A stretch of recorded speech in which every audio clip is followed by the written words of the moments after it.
All right, I'm going to be doing problem 1 on the Mastering Physics, and you can see it here. You can also see the answers, but we are going to go through how to do this.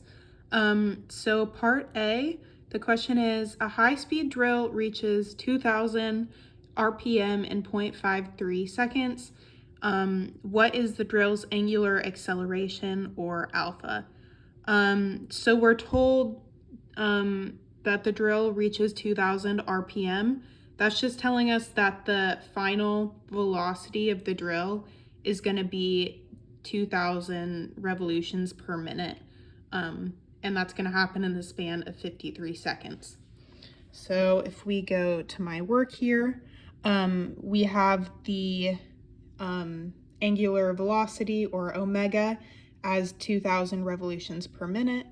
Let me see if I can get this a bit clearer. All right, so then we have how we can solve alpha from omega and time. It's just acceleration from velocity and time, so it's just velocity divided by time. And what we really need to focus on here is our units. So we need to change the units of revolutions per minute to radians per second. So the way you change revolutions to radians is the conversion factor is 2 pi radians per revolution, and then obviously 60 seconds per minute. So we have that conversion, and then we divide by 0.53 seconds, and that gets us 395 radians per second squared, or if we go to 1 sig fig, it's 400 radians per second squared. All right, and then if we go to part B, through how many revolutions does it turn during this first 0.53 seconds?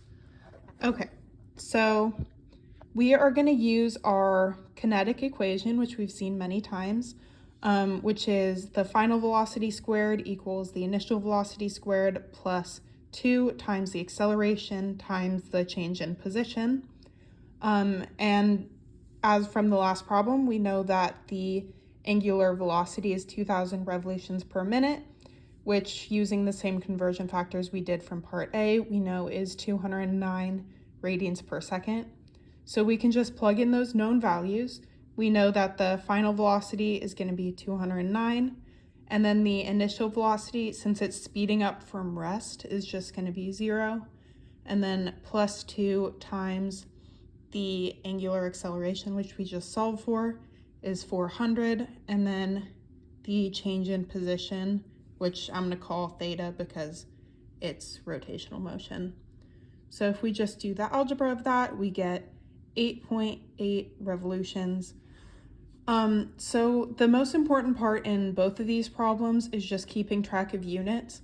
We're just practicing changing from revolutions to radians. That just tracks best with all of our different types of unit and measurements. And then also switching to seconds and practicing the relationship between angular velocity and angular acceleration and how that relates to our normal kinematics and linear motion. So yeah.